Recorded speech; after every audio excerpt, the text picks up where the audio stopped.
ערב שבת שלום, פרשת בלק. בלעם מוזמן על ידי בלק להתמודד עם ריבוי עם ישראל, שבלק חושש כל כך מעם ישראל. בלעם מגיע, ובמקום לקלל הוא מברך.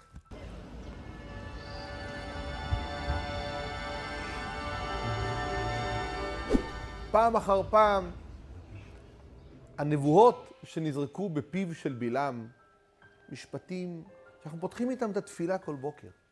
מה טוב הוא הולך יעקב, אין עם כלביא יקום, אין עם לבדד ישכון, ובגויים לא יתחשב. מי מנה עפר יעקב?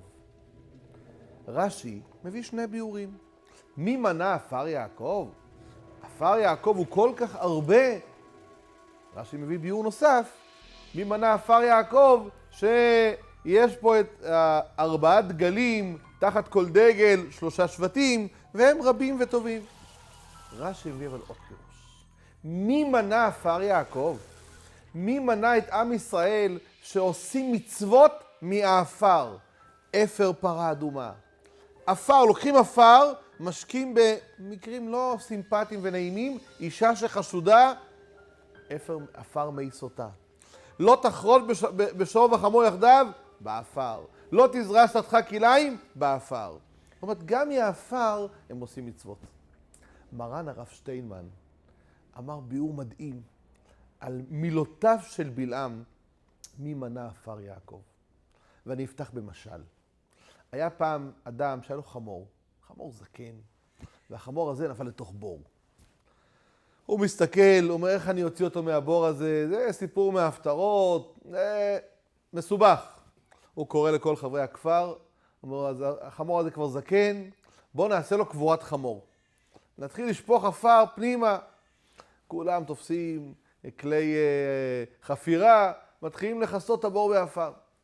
והחמור בפנים מתחיל לבכות, זה מה שמחזיר לי הבעלים, שכל כך הייתי מסור לו כל כך הרבה שנים, הוא זורק עליי חול. תוך כדי שזורקים עליו את החול, הוא מתנער מהחול ששמו עליו, והחול ששמו עליו בעצם מקטין את הנפח של עומק הבור. וככה זורקים עוד חול ועוד חול ועוד חול, ובינתיים כל פעם הוא מתנער, וזורק את זה לרצפת הבור. ואט אט הבור מתמלא עם חול, והוא בעצם עולה ועולה ועולה, ואז בעצם הוא יוצא מהבור. אמר מרן הרב שטיינמן, זה מה שאומרת לנו פה התורה. מי מנה עפר יעקב? לפעמים אדם, עוגמת נפש, צער, איסורים, והוא שם את זה על עצמו, והוא הולך וקובר את עצמו. אבל מה התורה אומרת לנו? מה עושים כשיש עפר? מתנערים מהעפר, ואז אתה דורך על העפר, ונמצא למעלה.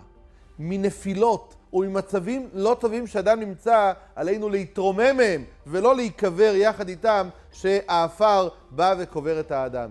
מי מנה עפר יעקב? עם ישראל עבר שואה, עבר אינקוויזיציה, עבר רדיפות, עבר את מלחמת חורבות ברזל.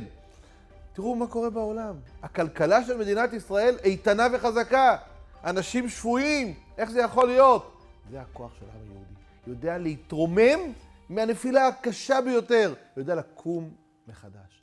התנערי מעפר קומי, לבשי בגדי תפארתך במהרה. אמן ואמן. שבת שלום ומבורך.